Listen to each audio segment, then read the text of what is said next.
नमस्कार, आप सभी का स्वागत है। मैं हूं आपके साथ शिखा मेहरोत्रा। शुरुआत करते हैं बिहार झारखंड खबरों की।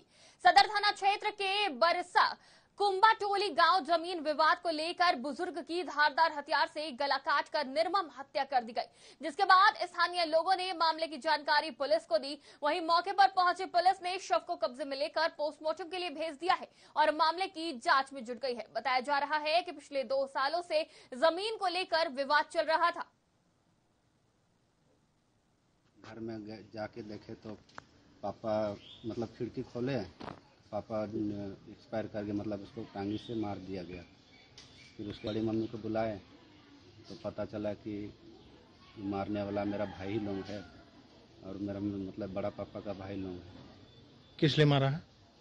जमीन विवाद के कारण मारा है। जमीन विवाद खतियाने के लिए मारा है। घटना के दौरान सब हम लोग खेत में काम करने गए थे, उसी समय आया और ये लोग मार के थाना आके सिलेंडर कर दिया। कौन कौन मारा है?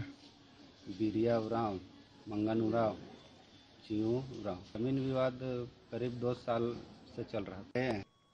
वैशाली जिले के लालगंज थाना अंतर्गत बाजार के पास बदमाशों ने हथियार के बल पर बैंक से बड़ी लूट की घटना को अंजाम दिया। बताया जा रहा है कि मंगलवार को बैंक खुलते ही सुबह 11 बजे के पास 4 अपराधियों ने लूट की घटना को अंजाम दिया और राशि को बैग में डालकर भाग निकले।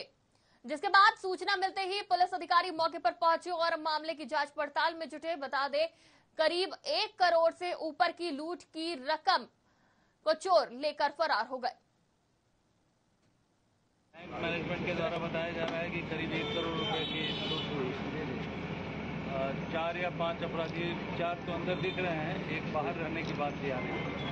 इस पर काम हम लोग करना शुरू कर दिए हैं और हम उम्मीद करते हैं कि केस इफेक्ट होगा। कोई महिला की भी बात आ रही, कोई महिला भी थी रेकी वगैरह करते हुए, कुछ बात आई? ऐसा अभी तक तो नहीं दिख रहा है। महिला का तो ऐसी बात नहीं है। बैंक में सिक्योरिटी वगैरह कुछ था क्या सर? बैंक में सिक्योरिटी है लेकिन वो अनआर्म्ड गार्ड तो है, लेकिन उसके पास कोई फायर आर्म।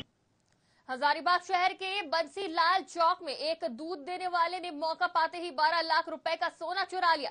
जिसके बाद पीड़ित को मामले की सूचना मिलते ही पुलिस को सूचना दी गई। वहीं मौके पर पहुंची पुलिस ने मामले में जांच पड़ताल शुरू की और एक आरोपी को गिरफ्तार किया और आरोपी के पास से 7 लाख रुपए का सोना बरामद किया। वहीं पुलिस मामले में शामिल अन्य आरोपियों की तलाश में जुटी है।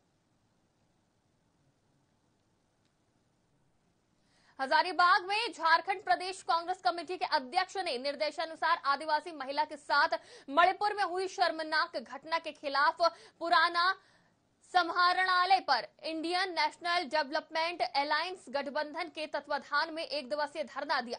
वहीं इस दौरान जिला अध्यक्ष ने कहा कि मणिपुर की शर्मनाक घटना पर सर्वोच्च न्यायालय ने स्वतः संज्ञान लिया है। वहीं मौके पर कांग्रेस के पूर्व प्रत्याशी और प्रदेश राजद कार्य समिति समाज सेवा के साथ सैकड़ों कार्यकर्ता मौजूद रहे। घटना को लेकर के इंडिया जो हमारी जो नई गठबंधन बनी है उसके सभी एमपी लोग जो गए थे मणिपुर में और वहाँ से जो उनको जो बातें पता लगी है और जो एक रिपोर्ट निकली है और जो टीवी पे आया था जो घटनाक्रम के बारे में, उसके बाद भाजपा और नरेंद्र मोदी सरकार ने जो इस पे कार्रवाई नहीं करके जो महिलाओं का मान सम्मान पर जो बहुत अहम ठेस पहुंची है, उसके खिलाफ आज हम लोग यहाँ प्रदर्शन में बैठे हुए हैं।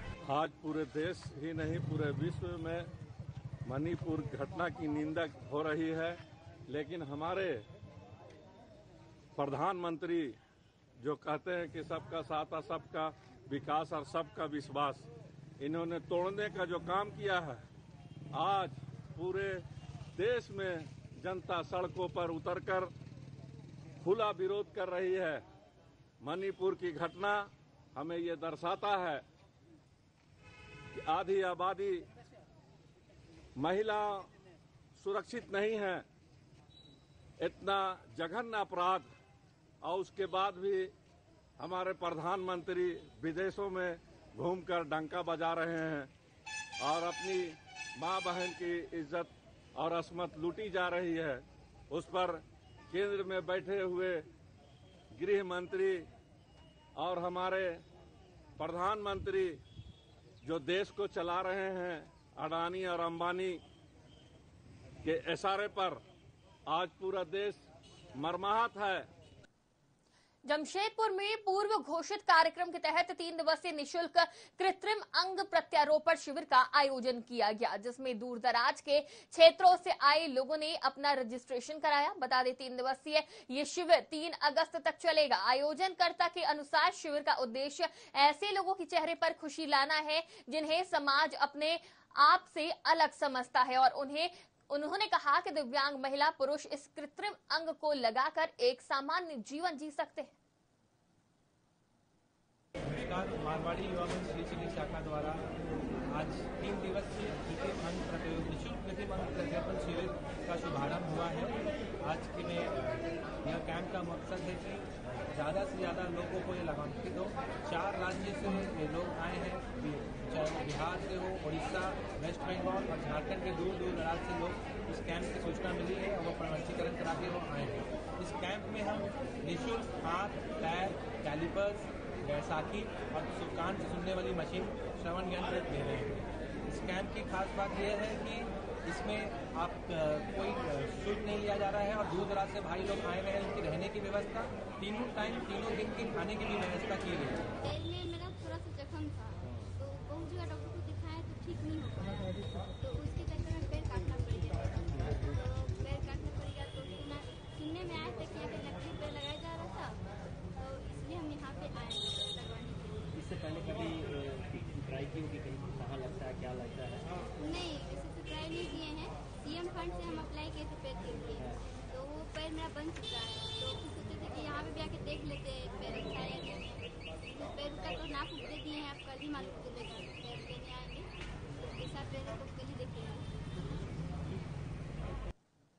जमशेदपुर के खास महल स्थित सदर अस्पताल को national quality assurance standard certificate से दूसरी बार नवाजा गया है। इस उपलक्ष्य पर जमशेदपुर के खास महल स्थित सदर अस्पताल में सिविल सर्जन, चिकित्सकों और कर्मचारियों में खुशी की लहर दौड़ गई, जिसके बाद पूरे स्टाफ ने केक काटकर इस उपलब्धि का जश्न मनाया और एक दूसरे को बधाई दी। सदर अस्पताल परिवार के हर सदस्य आज हम लोग बहुत खुश हैं, उल्लास से भरे हुए हैं सब लोग, क्योंकि आज हम लोगों को एक ऐसा सरकार ने तोहफा दिया है जो अपने कर्म और मेहनत का फल था। Certification national quality assurance standard, ये स्वास्थ्य के क्षेत्र में एक बड़ी उपलब्धि है। मैं बता दूं, झारखंड में ये सदर अस्पताल पूर्वी से पहला अस्पताल था जो एनक्वास सर्टिफिकेट पहली बार मिला, और आज ये दूसरी बार हम लोग पास हुआ है। जमशेदपुर में लगातार हो रही बारिश की वजह से निचले इलाकों में जल भराव की समस्या काफी बढ़ने लगी है और साथ ही नदियों का जलस्तर भी खतरे के निशान के पास है। ऐसे में शहर के तीनों निकाय यानी जमशेदपुर, अक्षेस और मानगो नगरपालिका और जुगसलाई नगरपालिका लगातार निचले इलाकों के लोगों को बाढ़ से बचाने के लिए कोशिश कर रही है और साथ ही सभी से घरों में रहने की अपील भी की जा रही है। झाझा गिद्धौर मुख्य रेल खंड अंतर्गत दांतपुर हॉल्ट के पास चलती मालगाड़ी का डिब्बा पीछे से खुलकर अलग हो गया। वहीं गार्ड और चालक की सूझबूझ से बड़ी घटना होने से टल गई। हालांकि इस दौरान मुख्य रेल खंड पर 35 मिनट तक रेल परिचालन बाधित रहा, जिसके बाद ट्रेन खराब होने की सूचना अधिकारियों को दी गई। वहीं अधिकारियों ने मालगाड़ी के मरम्मत का काम जल्द से जल्द पूरा कराया, जिसके बाद 4:30 पर मालगाड़ी अगले स्टेशन के लिए झाझा से रवाना हुई।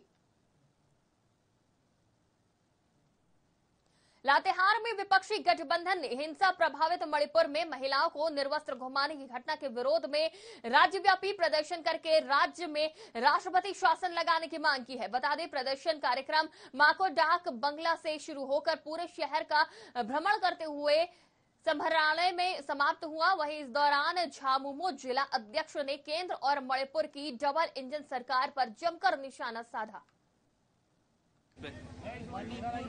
मणिपुर आज जल रहा है और वहाँ आदिवासी महिलाओं के साथ अत्याचार हो रहा है। आदिवासी माँ बहनों को पीटा जा रहा है, उनके उनके साथ अत्याचार की जा रही है। और जब वो बचकर कहीं कैंप में रह रहे हैं तो उनके खाली घरों को फूका जा रहा है, उनके अनाज को जलाया जा रहा है, उन्हें बर्बाद किया जा रहा है। और यह इसका जिम्मेवार भाजपा की नफरत की राजनीति है, इसीलिए वहाँ पर हो रहा है। और देश मणिपुर जलने के कारण पूरे विश्व में भारत शर्मसार हो रहा है। और मोदी जी कहते हैं देश में डंका बज रहा है, देश में असल डंका इनके नीतियों के, इनके अच्छाई का नहीं बज रहा है। जाके देखिए बाहर में मणिपुर हिंसा से जल रहा है और पूरे देश में मणिपुर के लिए हम लोग शर्मसार हो रहे हैं। और इसी का विरोध में आज हम लोग यहाँ इंडिया गठबंधन के दल के लोग यहाँ प्रदर्शन कर और मांग कर रहे हैं कि मणिपुर में तत्काल राष्ट्रपति शासन लगाया जाए। जातीय हिंसा भाजपा द्वारा प्रायोजित जातीय हिंसा फैलाया गया है। हम लोग मांग करते हैं इंडिया गठबंधन के सभी हमारे नेतृत्व आज पूरे झारखंड प्रदेश में हम लोग धरना और प्रदर्शन के माध्यम से यह मांग करते हैं कि मणिपुर की सरकार को बर्खास्त किया जाए और वहां पे राष्ट्रपति शासन लागू किया जाए। चूंकि केंद्र में बैठी हुई भाजपा की नीति सरकार के जो मुखिया हैं, माननीय प्रधानमंत्री मोदी जी, गृह मंत्री अमित शाह जी, इन लोगों ने सदन में चर्चा करने के लिए से भी लोग भाग रहे हैं। हम लोग इसलिए मांग करते हैं कि या तो मणिपुर में जिस तरीके से जो घटना घट रही है, अमानवीय घटना जो घट रही है, आप देख रहे होंगे कि कभी आदिवासियों के मुंह पे पेशाब कर दिया जाता है, कहीं मध्य प्रदेश में तो मणिपुर में वहाँ पे निर्वस्त्र करके घुमाया जाता है। तो हम लोग इतने भी नादान नहीं है, यहाँ के लोग इतने कमजोर नहीं है। हम लोग इसका जवाब निश्चित रूप से देंगे और उनसे मांग करते हैं कि मणिपुर में शांति व्यवस्था कायम करें। तरीके से भारतीय जनता पार्टी की सरकार 2 महीने से कुंभकर्ण की निद्रा में सो रही थी और हमारे भारतीय नारियों का चीरहरण हो रहा था। और यह केंद्र में बैठी भारतीय जनता पार्टी की और मणिपुर में बैठी भारतीय जनता पार्टी की सरकार ने जो मणिपुर में फैलाया ये 2 महीने तक अपने शासन में, उसके खिलाफ हम सभी महंगाई के खिलाफ और भारतीय जनता पार्टी के इस निकम्मी सरकार के खिलाफ यह प्रदर्शन कर रहे हैं। जिस तरीके से आपको याद होगा 2014 के पहले इसका नारा था बहुत हुआ नारियों पर वार, अब की बार मोदी सरकार। लेकिन हम कहते हैं कि यह मोदी सरकार में जो आप आंकड़े उठा के देखिए महिलाओं पर कितना अत्याचार हो रहा और मोदी की सरकार इस पर पूरी तरह से खामोश है। और इस निकम्मी सरकार को उखाड़ फेंकने के लिए इंडिया गठबंधन के तहत हम सभी एकजुट होकर ये प्रदर्शन। लोहरदगा जिले में कैरो थाना क्षेत्र के सढ़ावे पंचायत के खतरा में एक 40 साल के युवक की गोली मारकर हत्या कर दी गई। वहीं पुलिस को मामले की सूचना मिलते ही मौके पर पहुंची और शव को कब्जे में लेकर पोस्टमार्टम के लिए लोहरदगा सदर अस्पताल भेजा और जांच में जुटी। हम लोग को तो कुछ पता नहीं था, तो सुबह में जैसे वो आदमी खुखड़ी बिछने के लिए निकला था लमसम 5:30 बजे, तो ही देखे और हड़बड़ाले घर पहुँचे। और घर पहुँचने के बाद में दरवाज़ा जोर से ठकठकाया और बोला कि जल्दी उठिए जल्दी उठिए। तो उठे तो बता रहे हैं कि नहीं सत्येंद्र को गोली मार दिया है। पेंटर करते थे और वही टेम्पू चलाते थे। अच्छा, रात बिरात में आते जाते थे कि? हाँ, रात बिरात में भी आते जाते थे। कभी 10 बजे, कभी 12 बजता था, कभी 1-2 बजता था। और किसी को कोई आदमी से कोई दुश्मनी गांव घर वैसा तो हम लोग को नहीं मालूम है। कभी बलानु पुलिस ने गुप्त सूचना के आधार पर जेजेएमपी के एरिया कमांडर सुमन यादव को गिरफ्तार किया। वहीं साथ ही सदर अनुमंडल पुलिस पदाधिकारी ने प्रेस वार्ता कर पूरे मामले की जानकारी देते हुए बताया कि छापेमारी की सूचना मिलते ही एरिया कमांडर मौके से फरार हो गए, जिनकी तलाश कर पुलिस ने गिरफ्तार किया और जेल भेजा। सूचना मिला कि जेजेएमपी का एरिया कमांडर सुमन यादव बाकी के खपरबंदा गांव स्थित अपने घर आया हुआ है। इस पर तत्काल छापामारी दल थाना प्रभारी पाकी के नेतृत्व में गठित हुआ और उसके घर पर छापामारी किया गया। तो वो भागने के क्रम में जेजेएमपी का एरिया कमांडर सुमन यादव उर्फ वीरेंद्र यादव, पिता बांधो यादव, खपरबंडा का रहने वाला गिरफ्तार हुआ और उसका पूर्व में आपराधिक इतिहास है। कम से कम 4 केस अभी उसके खिलाफ में उग्रवादी केस दर्ज पाया गया है।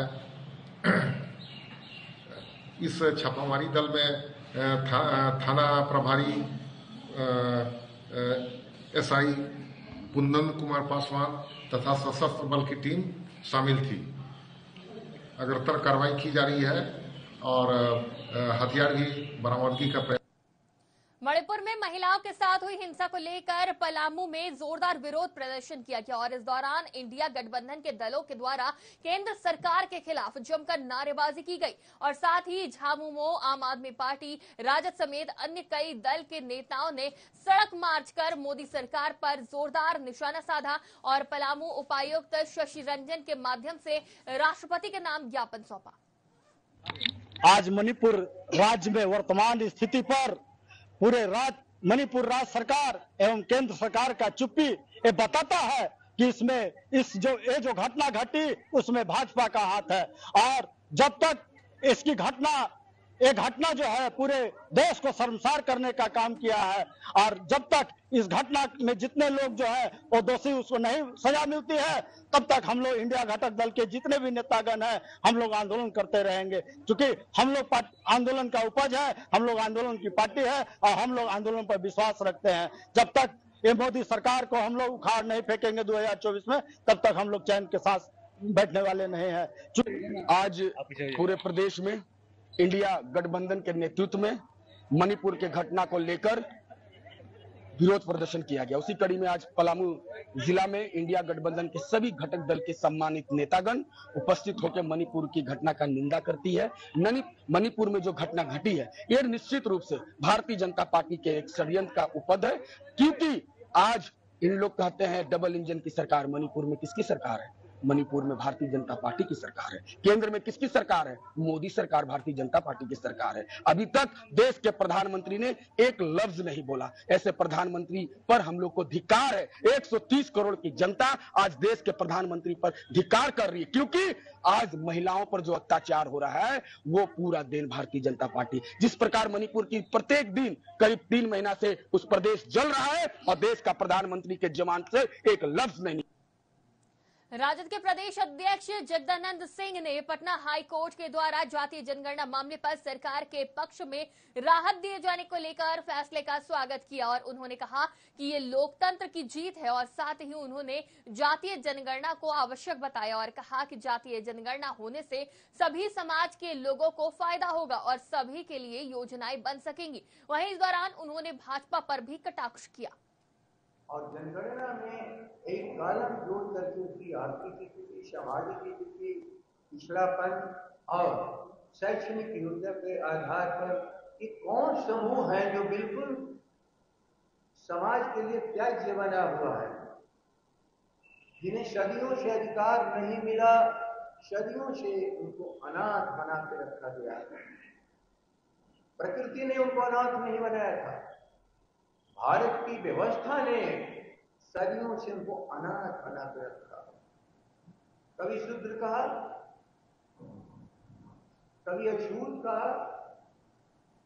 धीरे धीरे हमारे सामाजिक जो हमारे नेतृत्व करता थे उनमें चेतना भरी और उनके भीतर की एहसास कराया गया कि नहीं, ये भी मनुष्य हैं और जब राष्ट्र के नागरिक हैं तो इनको अधिकार मिलना चाहिए। बाबा साहब आम्बेडकर ने संविधान में कहा राजनैतिक समानता आई है, लेकिन सामाजिक और आर्थिक समानता नहीं है। अब ये नहीं आएगा तो लोकतंत्र हमेशा। जातीय जनगणना के मामले पर हाईकोर्ट के आदेश के बाद राजद सुप्रीमो लालू प्रसाद यादव और उनके बेटे डिप्टी सीएम तेजस्वी यादव ने मीडिया से बातचीत करते हुए बयान दिया और भाजपा पर साजिश रचने का आरोप लगाया और कहा कि भाजपा की साजिश का कोर्ट के आदेश में जवाब दिया है और इससे बिहार में जातीय जनगणना का रास्ता साफ हुआ है, जिससे यहाँ के लोगों को लाभ मिलेगा। वहीं दूसरी तरफ राजद सुप्रीमो लालू प्रसाद ने कोर्ट के फैसले का स्वागत किया। तो फैसला जो निर्णय महागठबंधन की सरकार आदरणीय नीतीश कुमार जी और राष्ट्रीय अध्यक्ष लालू जी के नेतृत्व में जो हम लोगों ने लिया था कि सरकार बनेगी तो जातीय आधारित गणना यानी कास्ट बेस्ड सर्वे हम लोग कराने का काम करेंगे। लगभग 80% से ज्यादा काम हो रखा था। बाद में भाजपा के कुछ लोगों ने मिलजुल करके साजिश रचने का काम किया और इसके बाद स्टे लगा। तो आज जो फैसला आया है जिससे बिहार के लोगों को बहुत लाभ होने वाला है। खास तौर पे हर जाति में हम लोगों का मानना है, हर जाति में गरीबी है और ये जाति आधारित गणना केवल जातियों की गिनती ही नहीं बल्कि उनकी आर्थिक स्थिति को भी जो है बताने का काम करेगी। तो सरकार को उन लोगों के लिए योजना बनाने में काफी मददगार होगी।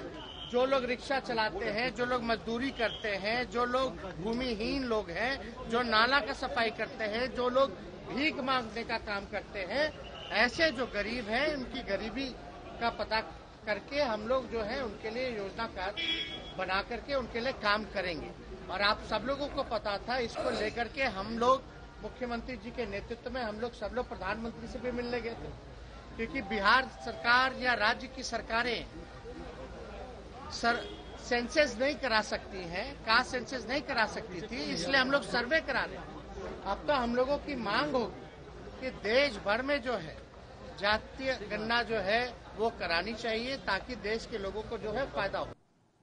सरायकेला के खरसावा जिले के आदित्यपुर थाना पुलिस के ब्राउन शुगर के खिलाफ एक और बड़ी कामयाबी मिली है। बता दें, पुलिस ने गुप्त सूचना के आधार पर मुस्लिम बस्ती से 750 पुड़िया ब्राउन शुगर के साथ एक तस्कर को गिरफ्तार किया और न्यायिक हिरासत में भेजा। वहीं इस संबंध में एसपी ने जानकारी देते हुए क्या कुछ कहा है, आप भी सुनिए। ये जब रात को सूचना मिली थी कि एक व्यक्ति के द्वारा जो है वो ब्राउन शुगर की जो है वो यहाँ पे अवैध रूप से बेचा जाता है और इसकी सूचना पर जो सूचना थी उसके आधार पर ये हम लोगों को मुस्लिम बस्ती से इसको हम लोगों ने पकड़ा है और इसका नाम है मोहम्मद फिरोज उर्फ अब्दुल। ये रहने वाला है मुस्लिम बस्ती का और अभी ये हल्दी पोखर में भी अपना सेंटर बनाया हुआ है। इसके पास से हम लोगों को जो है वो 750 पुड़िया ब्राउन शुगर बरामद हुआ है, 750 पुड़िया बरामद हुआ है और इसका जो आपराधिक इतिहास रहा है वो जुगसलाई में भी इसने कांड किया है। पहले 399 के केस में डकैती कही, आर्म्स एक्ट में ये जेल जा चुका है, आदित्यपुर में जा चुका है, मुसाबनी।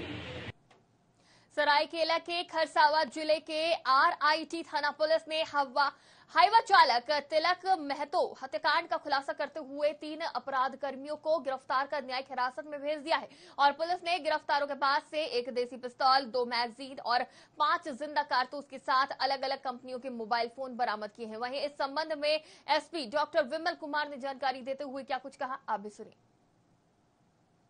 20 जुलाई का मामला है जिसमें कि आरआईटी थाना क्षेत्र में फायरिंग की गई थी और एक व्यक्ति की मृत्यु हुई थी, तिलक महतो की। और इसमें जो है हत्या का मामला था, फायरिंग आर्म्स का मामला था।